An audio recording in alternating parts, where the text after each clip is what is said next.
Assalamualaikum warahmatullahi wabarakatuh.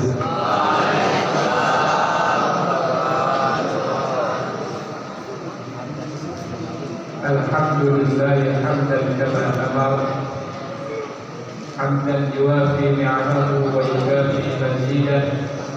Rabbana lakal hamdu kama yanbaghi li jalalika wa 'azimi sultanik.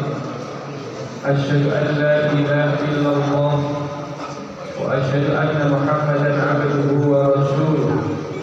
Allahumma shalli wa sallim wa barik ala nabiyyina Muhammad wa ala alihi wa ashabihi ajma'in.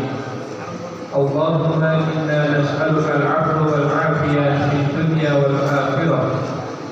Allahumma inna nas'aluka al-'afwa wal 'afiyah fi ahlina wa malina. Allahumma astur awratina wa 'amir rawatina. Allahumma fatna min bayni yadayna wa min khalfina wa 'an yaminina wa 'an shimalina wa min fawqina wa an uqdala min tahtina. Rabbana hab lana min azwajina wa dhurriyyatina qurrata a'yun waj'alna lil muttaqina imama. Yang kami banggakan para adik-adikku sekalian atau juga anak-anakku santriwan dan santriwati Pondok Pesantren Al-Fatah.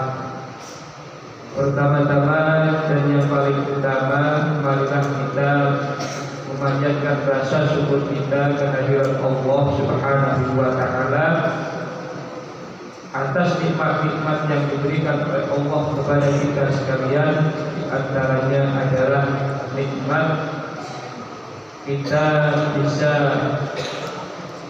menuntut ilmu, khususnya ilmu agama ini. Rasulullah sallallahu alaihi wasallam pernah mendoakan salah satu dari sepupunya, yaitu yang bernama Ibnu Abbas. Beliau mendoakan, Allahumma faqihhu fid-din. Ya Allah, berikanlah kepada Ibnu Abbas ini, yaitu memiliki ilmu dan paham agama. Dengan doa Nabi itu, Ibnu Abbas ini tidak hanya menjadi seorang yaitu mufassir yang pandai menafsirkan ayat-ayat Allah Subhanahu wa taala, tapi juga dari keturunan Ibnu Abbas ini menjadi pemimpin-pemimpin Islam, yaitu di Bani Abbasiyah. Hadirin sekalian, kita pernah baca dinasti Bani Abbasiyah? Ya. Ada setelah sepeninggal dari Rasulullah dan Khulafaur Rasyidin, Islam dipegang oleh keturunan-keturunan,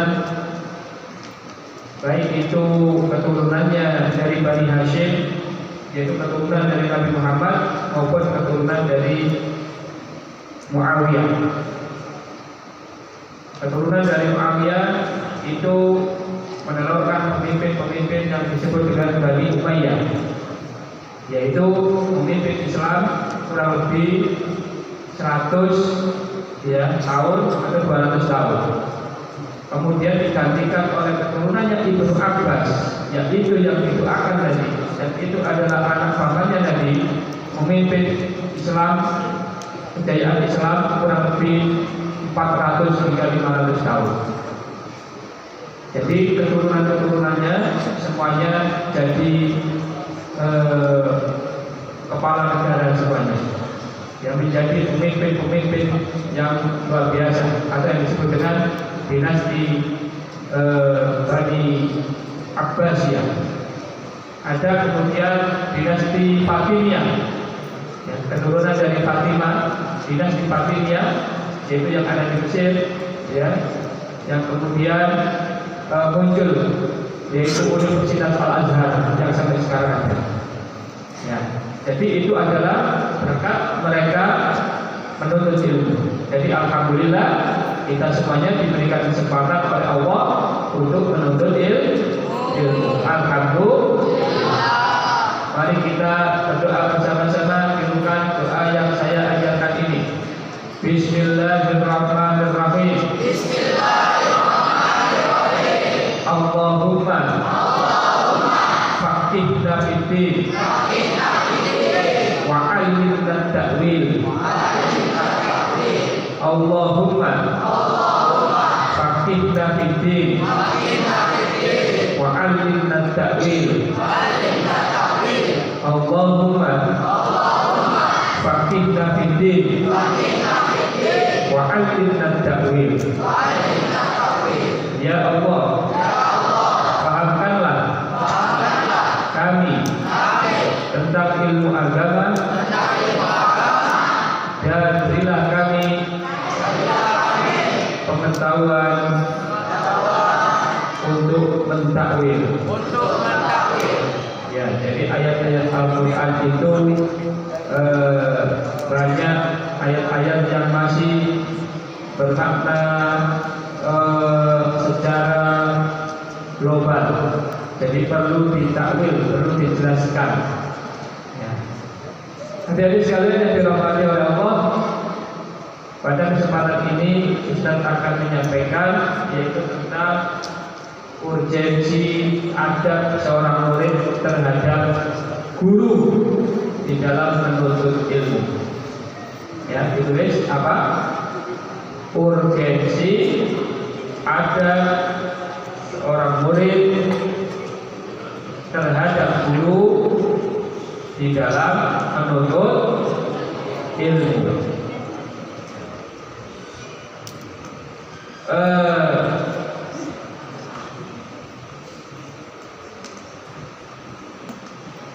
Di dalam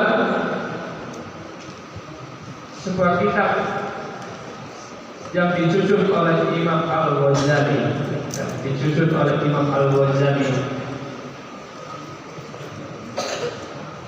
ada 10 adab,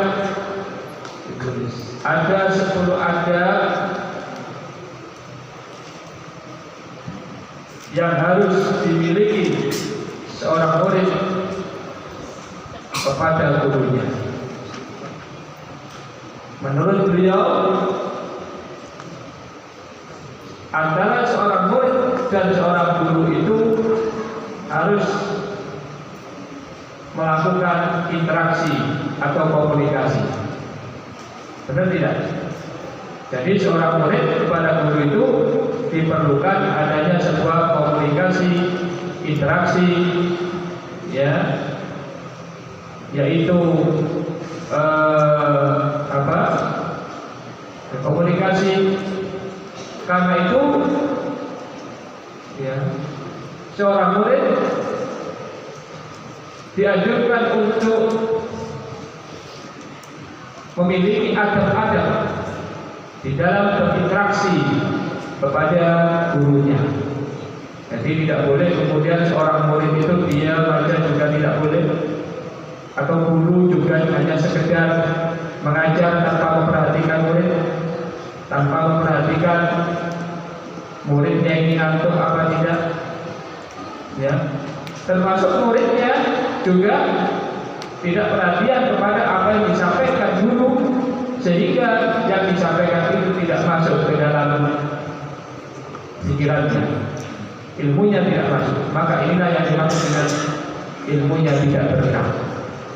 Karena itu di dalam interaksi tersebut maka perlu ada adab-adab atau ada cara-cara berinteraksi yang baik antara seorang guru dan murid atau murid dan guru. Dan di sini Imam Al-Ghazali menjelaskan bahwa ada 10 adab seorang murid kepada guru yang disebut dengan adabul muta'allim ma'al alim. Ya, ditulis adabul muta'allim ma'al alim, yang artinya adab seorang pelajar kepada orang yang berilmu. Apa itu? Al-muta'allim artinya al-murid. Yang sementara al-alim artinya ustaz atau guru. Jadi al-muta'allim ya, itu adalah seorang murid, sementara al-alim siapa? Guru. Karena itu ada istilah alim wal ulama. Yang kami hormati para alim dan ulama. Alim artinya guru. Kalau murid muta'allim. Kalau murid apa? Muta'allim. Ya. Ayo, tidukan bersama-sama. Ta'allama yata'allamu. Ta'alluman. Muta'allaman. Muta'allimun. Muta'allimun artinya orang yang belajar atau murid. Kalau berilmu itu alima ya'lamu ilman. Ayo coba tirukan bersama-sama. Alima ya'lamu ilman. Ma'laman. Alimun. Artinya orang yang berilmu. Tapi kalau orang yang mencari ilmu, ta'allama yata'allamu. Beda. Mencari ditambah diikutkan wazan tafa'ala yatafa'alu, artinya mencari thalabul ilmi. Tapi kalau mengetahui berilmu bukan ta'allama tapi alima. Baik, ya, alima ya'lamu ilman. Tirukan bersama-sama. Alima ya'lamu ilman. Ta'allama yata'allamu ta'alluman. Ya, saya membedakan. Ya, kalau murid apa bahasa Arabnya? Muta'allim. Kalau guru apa? Alim. Nah, ya. Karena itu kita diajari ilmu produk harus bisa mengotak-atik, mentasarufkan kata-kata. Ya, jangan keliru. Jadi bahasa Arab itu mudah sebenarnya. Dari satu kalimat bisa dirubah-rubah, yang artinya itu juga nanti berubah. Ya, alima ya dirubah menjadi ta'allama, sudah beda. Kalau alima ngerti, kalau ta'allama mencari pengertian atau mencari ilmu. Jadi kalau orang yang mencari ilmu disebut muta'allim, kalau orang yang berilmu disebut alim. Al-alim al-hakiki wallah. Alim yang hakiki adalah Allah. Ya. Tapi yang dimaksud dengan al-alim di sini adalah guru. Baik itu? Ya. Beliau menulis adabul muta'allim ma'al alim. Berarti apa artinya? Adab seorang pencari murid kepada orang yang memiliki ilmu. Adab orang yang mencari ilmu kepada orang yang berilmu. Adabul muta'allim ma'al alim. Ya. Apa itu? Ya. Ada 10. Yang pertama yabda'uhu bisalam. Yang pertama adalah yabda'uhu bisalam. Yang pertama seorang muta'allim harus mendahului salam. Harus mendahului salam. Jadi kalau ada ustaz misalnya ketika jalan, maka jangan sampai ustaznya ini yang salam dulu. Tapi yang salam dulu siapa? Muridnya. Baik itu? Ya, jadi misalnya kalau ketemu di jalan, kecuali kalau ustaznya sedang ceramah, ya, ustaznya yang salam duluan, karena beliau ingin menyampaikan sesuatu.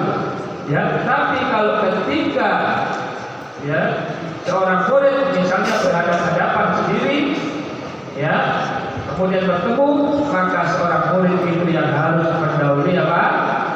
Salam. Jadi mulai sekarang nanti nanti kalau ketemu Ustadz Muslim, ketemu Yai Mukhtar, ketemu ya Yai Ridwan, yang mengucapkan salam siapa dulu? Muridnya. Jangan sampai gurunya dulu yang mengucapkan salam. Jadi siapa dulu yang mengucapkan salam? Murid terlebih dahulu jika bertemu. Ya, kecuali jika khutbah atau ceramah, ya murid, ya gurunya ya mengucapkan salam. Tuh. Ya. Yang kedua, wa yaqilu baina yadayhi al-kalam. Wa yaqilu ya, dan ya, tidak banyak berbicara. Wa yaqilu, dan tidak banyak berbicara.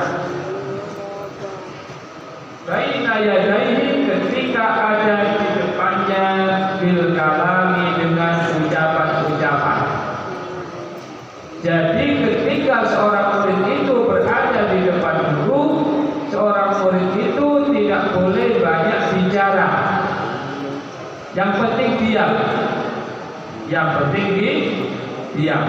Apakah itu mau zikir ataukah mendengarkan, yang penting diam dan jangan banyak berbicara. Nah ini terbiasa ya. Seorang murid yang memperhatikan adab-adab itu nanti akan diberkahi oleh Allah. Ya, sekali lagi seorang murid yang memiliki adab yang seperti tadi nanti akan diberkahi oleh Allah dan kehidupannya akan diberikan kehidupan yang sukses. Yang memberikan kesuksesan itu bukan murid itu tapi Allah. Ya. Jadi Allah memberikan kesuksesan itu bukan kepintaran antum. Karena itu jangan bicara sendiri. Coba diperhatikan. Karena itu jangan bicara sendiri. Yang memberikan keberkahan dan kesuksesan Allah, bukan kepintaran murid-murid. Karena itu ketika ada guru berbicara diam.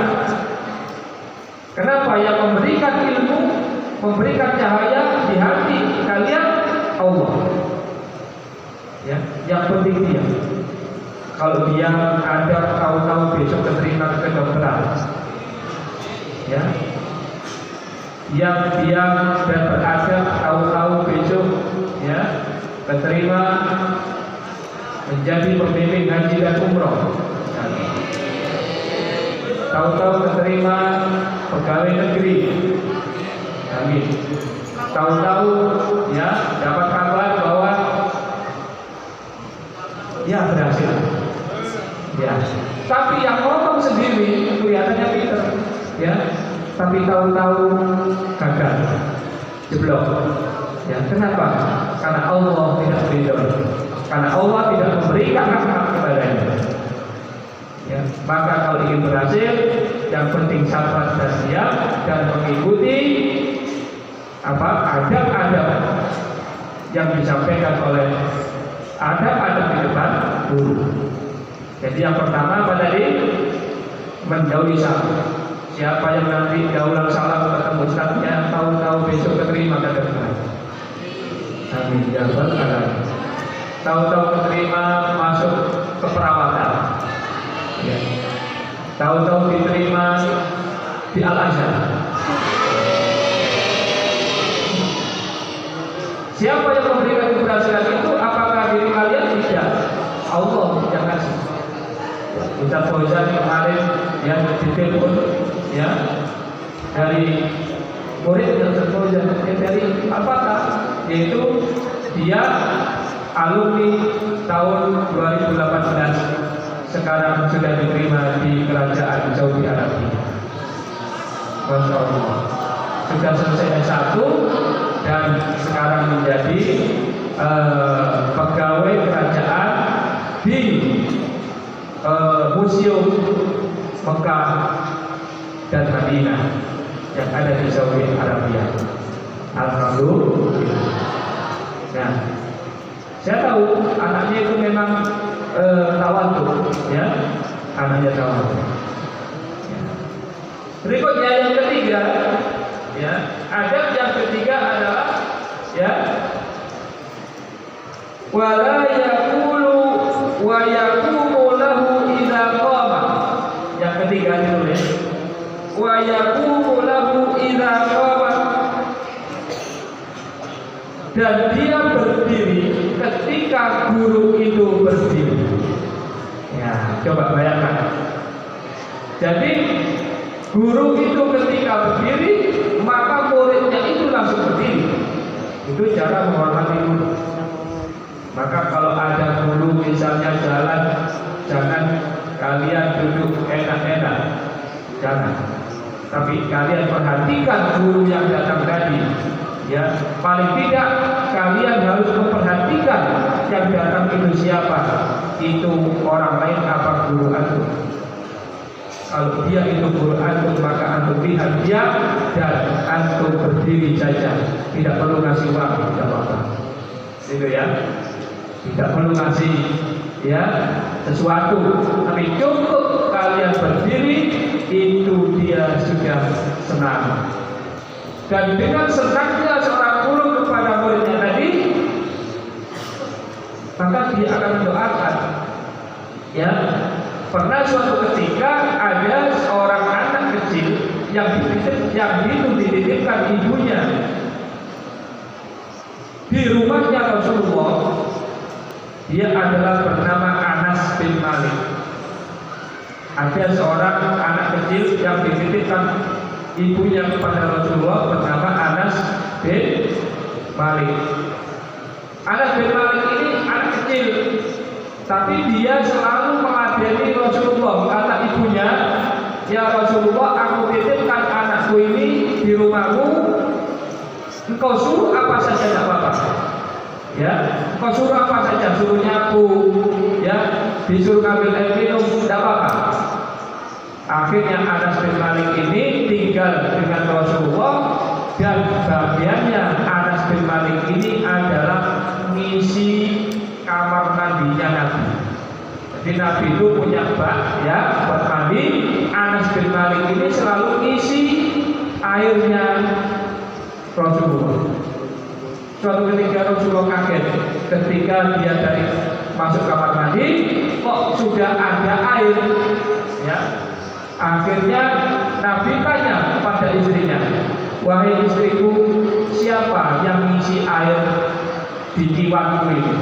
Tiwan itu adalah yaitu bak yang terbuat dari tanah kemudian dikasih air, itu namanya tiwan. Siapa yang mengisi tiwan di kamar mandi ini? Oh, yang mengisi tadi itu Anas bin Malik. Subhanallah, Rasulullah kaget melihat dan Rasulullah berbestik. Akhirnya Anas bin Malik itu dipanggil dan kemudian dipegang kepalanya, didoakan, Allahumma aksir malahu, Allahumma aksir malahu wa aksir auladahu wa barik ma a'taidah. Yang artinya, ya Allah, perbanyaklah hartanya Anas ini, dan kemudian perpanjanglah umurnya, dan kemudian barokailah dia. Ketika Anas bin Malik ini menjadi seorang pemuda, Anas bin Malik ini menjadi orang yang kaya raya. Jadi kalau ada hadis Anas bin Malik radhiyallahu anhu kan, itu orang kaya raya di zaman sahabat. Dan kekayaannya Anas bin Malik ini dipakai 7 turunan tidak habis. Padahal dia adalah anak yatim. Kenapa? Oh, didoakan Nabi kayak tadi. Karena Nabi berbesmili terhadap adabnya Anas bin Malik kepada diri. Jadi doa itulah yang menyebabkan doa itu mustajab. Karena Nabi berbesmili melihat Anas bin Malik ketika kecil, dia punya adab yang baik. Jadi kalau Ustaz Fauzan misalnya senang dengan seorang anak, kemudian Ustaz Fauzan mendoakan karena Ustaz baru, insya Allah doanya mustajab. Amin. Bukan karena Ustaz Fauzannya, tapi karena hatinya Ustaz Fauzan tadi bergetar ketika mendoakan anak ini. Baik dong? Berarti kalian perlu punya adab. Ya. Sebaliknya kalau kalian itu menjengkelkan, ya sudah sampai kapanpun nggak berhasil. Walaupun dia pondok 7 tahun, sampai berkeluarga dia tidak akan berhasil. Sudah akan berhasil. Tapi kalau kalian senang atau guru itu senang melihat kalian baru, ya Allah berikan anak-anak semua jadi dokter ya Allah. Jadi dokter semua insya Allah. Ya kalau ingin jadi dokter, ya Allah jadikan semua yang ada di sini jadi kaya raya ya Allah. Insya Allah kaya raya semuanya. Bukan karena tergoyangnya bukan, tapi karena keterharuan hatinya seorang guru kepada santrinya. Kalau begitu perlu apa tidak berada? Perlu. Karena itu antum ya ketika mengidolakan misalnya Kiai Tawar misalnya, antum cari bagaimana beliau senang dengan antum. Antum misalnya senang dengan siapa Muslim misalnya, bikin Pak Muslim bahagia. Kalau dia mendoakan doanya Muslim. Dan yang lebih penting lagi ibu bapak kalian. Kalian di depan ayah, di depan bapak ibu kalian tunjukkan sikap yang senang menyenangkan dia, agar dia terharu dengan kalian dan mendoakan. Insya Allah doanya mustajab. Doanya guru saja mustajab, apalagi doanya orang tua. Tapi sekarang babnya guru, bukan babnya orang tua. Nanti ada sendiri babnya orang tua. Sekarang pertanyaannya penting apa tidak berhadap dengan guru? Supaya pondoknya enak, ya, supaya pondoknya itu nanti betul-betul menjadi orang yang sukses. Ya, amin ya rabbal alamin. Ya, alhamdulillah. Jadi apa? Adab yang ketiga wa yaqumu indal qiyam, dan berdiri pada saat guru itu berdiri. Ya. Wa yaqumu lahu idza qama. Jadi kalau tadi saya lengkapi, kalau misalnya ada seorang guru lewat berdiri, maka kalian berdiri. Ya. Itu sudah menunjukkan sikap luar biasa. Insya Allah kalian akan didoakan ya sama guru tadi dengan doa yang tentunya berhasil, keberhasilan dan sukses. Ya, pernah di Al-Fatah sini ada muridnya Yai ya sekarang berhasil. Ada Yai Fathur Rahman.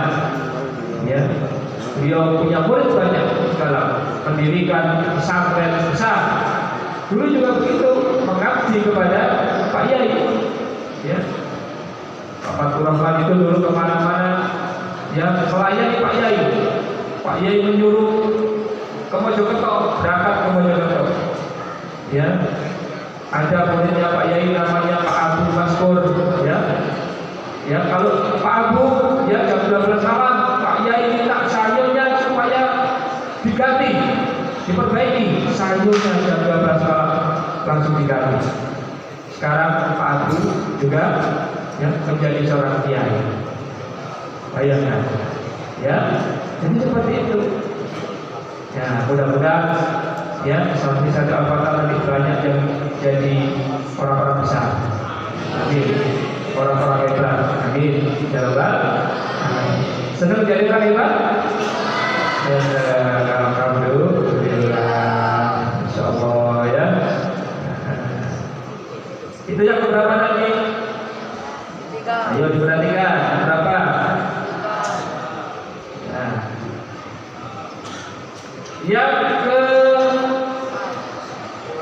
Yang keempat, wala yaqulu lahu qala fulanun khilafa ma qulta. Janganlah ya mengatakan kepada guru, janganlah kalian mengatakan kepada guru bahwa pendapat fulan berbeda dengan pendapat Anda. Jangan mengatakan kepada guru pendapatnya orang lain kok beda dengan pendapatnya panjenengan Pak Guru. Tidak boleh. Itu ada. Ya, jadi misalnya, maaf ya, dulu ya. Jangan mengatakan, ya diperhatikan, jangan mengatakan ya di depan guru bahwa pendapat Anda berbeda dengan pendapatnya bulan. Misalnya guru itu mengatakan, ya, sholat ini hukumnya wajib. Ada pendapat lain mengatakan sunnah. Itu jangan dikatakan di depan guru. Ya, cukup untuk pengetahuan Anda sendiri. Baik itu muridnya beradab. Ya, tidak kemudian mengatakan, oh Ustaz, katanya Ustaz yang sama kok begini ya. Ustaz Fauzan kok begini, katanya yang taruh kok begini. Tidak boleh seperti itu. Itu menurut adab. Ya, adabnya seperti itu. Sampai Imam Ghazali, ini orang Imam Ghazali. Kenapa Imam Ghazali dulu juga berbeda-beda pendapatnya? Jangan dikatakan bahwa sekarang saja yang berbeda pendapat. Dulu itu juga banyak pendapat. Ya, ya begitu. Nah, adab adalah jangan mengatakan bahwa pendapat guru ya berbeda dengan pendapatnya bulan. Pendapat ya, pendapatnya bulan kok berbeda dengan pendapat Anda Pak Yai. Jangan katakan seperti itu. Itu ada ya. Nah, kapan Ustaz boleh menyampaikan? Boleh kalau dia menemui Ustaz tadi secara pribadi. Jadi misalnya ya, adik-adik tidak setuju dengan yang disampaikan Ustaz tadi, kemudian antum ya menemui ya beliau dan mengatakan, ya Pak Ustaz, katanya kok guru yang lain kok begini, gimana? Tidak apa-apa ya, tapi kalau di depan ya orang banyak itu tidak boleh dikatakan. Atau misalnya ya dia langsung menyangkal pidatonya misalnya begitu ya, ya protes, nggak kayak gitu, nggak seperti itu. Baik itu, nah ya, boleh itu dikatakan kalau sendiri-sendiri, tapi kalau di depan orang banyak itu bukan orang yang baik, justru ghairu adab, orang yang tidak memiliki adab. Nah, sekarang ngerti? Baik itu, ini pendapatnya Imam Ghazali, luar biasa ya, Masya Allah ya. Jadi di sini dikatakan wala ya, wala yaqulahu qala fulanun khilafu ma qulta. Jangan sampai seorang murid itu mengatakan fulan yang berbeda pendapat dengan pendapat Anda wahai guru. Ya, berikutnya wala yas'alu jalisihi fi majlisihi. Adab seorang murid, tidak boleh seorang murid itu bercakap-cakap dengan temannya yang ada di sampingnya. Perhatikan. Tidak boleh seorang murid itu bertanya saja, itu tidak boleh. Apalagi sampai berkata-kata. Tanya misalnya, nanti apa? Tidak boleh. Apalagi sampai ngobrol. Ya, baik itu. Tidak boleh ada seorang murid ketika belajar bertanya suatu hal kepada kawan sampingnya. Insyaallah ya, alhamdulillah 5 adab sudah kita dapatkan. Nanti insyaallah kita sambung pada pertemuan berikutnya ya.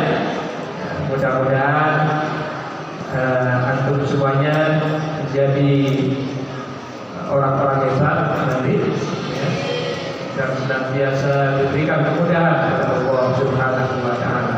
Amin. Ya, kita doakan ya ayah ibu kita, semoga beliau berdua diberikan kesehatan oleh Allah, umur yang panjang, ya, diberikan rezeki luas rezekinya. Ya, Bismillahirrahmanirrahim. Alhamdulillah hamdan yuwafi ni'amahu wa yukafi mazidah. Rabbana lakal hamdu ya ma yanbaghi li jalalika wa 'azimi sultanik. Allahumma shalli ala Muhammad wa ala alihi wa ashabihi ajma'in. Allahumma inna nas'aluka al-'afwa wal 'afiyah fid dunya wal akhirah. Allahumma inna nas'aluka al-'afwa wal 'afiyah fi ahlina wa malina. Allahumma fir awratina wa amir rawatina. Allahumma fa'na min bayni yadayna wa min khalfina wa an yaminina wa an shimalina wa min fawqina wa an qudala min tahtina. Allahumma rabbana sukibal ba'si isfi anta syafi la shifa'at illa shifa'uka shifa'an la yughadiru saqama. Rabbana atina fid dunya hasanah wa fil akhirati hasanah wa qina adzabannar. Wa sallallahu ala nabiyyina Muhammad wa ala alihi wa ashabihi ajma'in. Wa akhiru da'wana alhamdulillah.